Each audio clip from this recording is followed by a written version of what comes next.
Mesdames et messieurs, les États-Unis d'Amérique veulent tout gâter, ce que eux-mêmes, ils ont d'ailleurs construit dans ces négociations de paix entre la Fédération de Russie et l'Ukraine.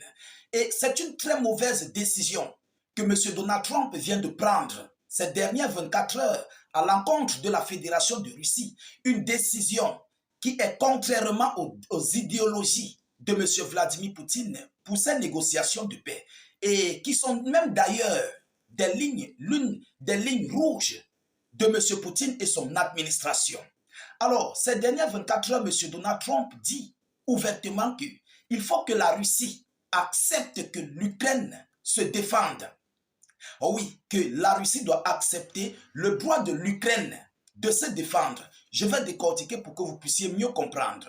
Alors, voyant dans cette situation, vous savez que M. Trump est dans les idéologies de fils Abililaï du côté du Kremlin et plus précisément du côté de l'Ukraine où il attire Volodymyr Zelensky à signer son accord d'exploitation des minerais.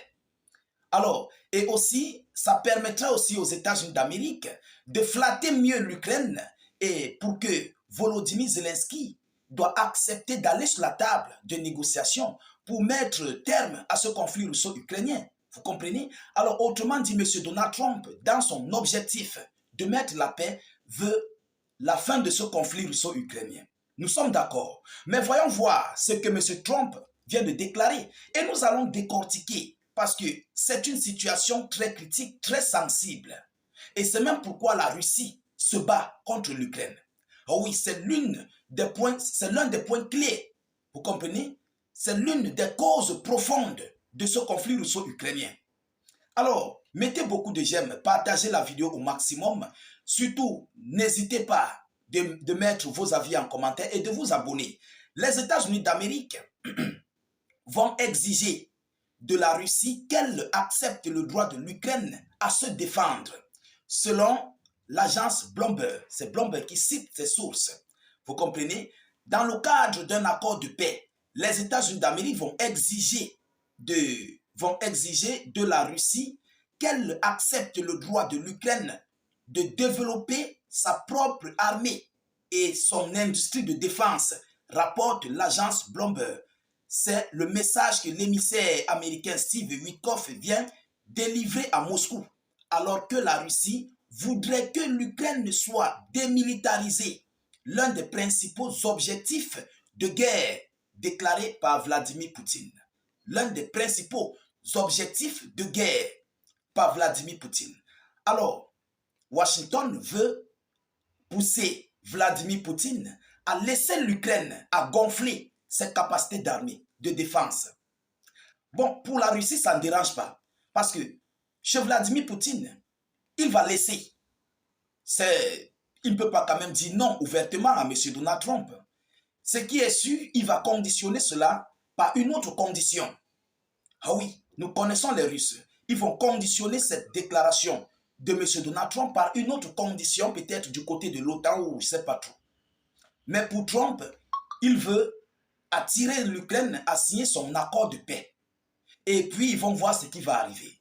Et non seulement ça, M. Trump est dans ses idéologies de mettre terme à ce conflit. Mais Trump lui-même sait, il connaît que tout ce que l'OTAN, l'Ukraine feront en Ukraine seront totalement détruits. Lui-même le sait. Peu importe où sont cachées ces industries militaires, où sont cachées ces usines de fabrication de drones ou quoi que ce soit, ça serait détruit. Lui-même d'ailleurs le sait. Il le connaît très bien. Mais il est dans ses idéologies de fils Abililaï du côté de Kiev pour que Zelensky signe son accord sur les minerais. Ah oui, mesdames et messieurs. Et cette décision a été prise juste peu après la rencontre du côté du Royaume-Uni. Après la rencontre du côté du Royaume-Uni, que M. Trump a pris cette décision. Alors, mesdames et messieurs, nous allons continuer en profondeur pour voir ce qu'on nous dit. Selon les informations, selon Bloomberg, ce sont les concessions que l'administration Trump cherche à obtenir de la part du Kremlin, alors que jusqu'à présent, les propositions américaines sont vues comme favorables à la Russie dans le cadre des négociations engagées dans les semaines qui ont suivi l'invasion en 2022. la Russie avait avancé cette proposition de réduire de moitié la taille de l'armée ukrainienne, de limiter le nombre de ses chars, de son artillerie et de ses lance-roquettes. Voilà la décision que la Russie avait prise comme décision. Il faut limiter l'armada de combat ukrainienne pour ne pas être forte, pour apporter une dissuasion contre la Fédération de Russie. Alors, nous savons les qui équipent militairement l'Ukraine. Alors, c'est l'OTAN. C'est l'OTAN qui équipe militairement l'Ukraine, qui forme les soldats ukrainiens, qui envoie les fonds à l'Ukraine pour gonfler son armada de combat. En ce même temps, M. Donald Trump prend la décision d'envoyer ce message à Vladimir Poutine, à ce que M. Poutine accepte que l'Ukraine puisse se défendre. Alors, cette décision est de permettre à l'OTAN de continuer de sécuriser Kiev. Vous comprenez? Ça va permettre à l'OTAN de continuer de sécuriser Kiev et de combattre la Fédération de Russie. Est-ce que la Russie va accepter ce genre de scénario maléfique? Je ne crois pas que Moscou va accepter. Alors, Moscou peut accepter la décision de Trump, mais il va détruire. Il peut bien accepter que Zelensky doit construire ce qu'il veut, mais nous allons détruire si ce n'est pas favorable à l'intégrité territoriale de la Russie. Si ça menace l'intégrité territoriale de la Russie, nous allons détruire. Je ne défends pas sur l'accord que l'Ukraine doit s'équiper militairement. Mais si je vois que ça va exagérer sur notre intégrité ou bien ça va menacer notre intégrité territoriale, nous allons frapper. Et il n'y a rien qui va attraper, arrêter ou bien dévier les missiles russes sur les infrastructures militaires ukrainiennes. Ça, il faut qu'on soit clair là-dessus. Mesdames, Mesdemoiselles et Messieurs, alors est-ce que Moscou va accepter cette décision de Trump?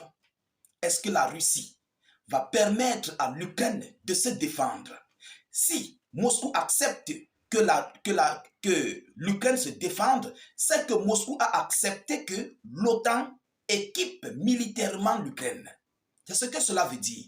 Parce que là, la Russie aurait ouvert la boîte de Pandore à l'OTAN d'investir encore 3 fois à 4 fois plus militairement en Ukraine. Alors que Moscou veut réduire les capacités militaires de Kiev. Moscou veut réduire le chiffre des soldats de Kiev. Moscou veut réduire tous les chars, l'utilisation d'armes, les armes adéquates pour dissuader contre la Fédération de Russie. Moscou a besoin de tout réduire cela. Alors, mesdames, mesdemoiselles et messieurs, voilà où M. Donald Trump veut tout gâter. Voilà où il veut tout gâter la chose. Mais je comprends Trump. Il est dans ses idéologies d'attirer l'Ukraine à signer son accord. Je comprends ce monsieur. Et ça va aussi permettre à l'Ukraine de céder vous comprenez, de céder l'une des ordres de M. Donald Trump par rapport à ces négociations de paix. Si la Russie accepte, bien sûr, alors qu'est-ce qui va bien se passer dans les prochains jours à venir? Mesdames, Mesdemoiselles et Messieurs, cette situation devient de plus en plus complexe et nous ne savons pas ce qui va réellement se passer, les décisions qui seront prises du côté de Moscou. Nous ne manquerons pas de vous tenir informés de la suite de cette actualité très chaude et brûlante. Partagez au maximum la vidéoconférence, mettez-la partout à travers le monde, sécurisez la vidéo avec un maximum de j'aime et suffisamment de cœur. Abonnez-vous pour ne plus perdre la page, ne plus rater nos vidéos d'actualité. Et surtout, je vous prie de mettre vos avis en commentaire. Même si vous n'avez rien à écrire, mettez tout simplement salut, état d'urgence ou encore vive la paix dans le monde. Je vous reviens tout à l'heure pour une prochaine série d'actualités. Soyez encore salués une fois de plus. Ciao, ciao.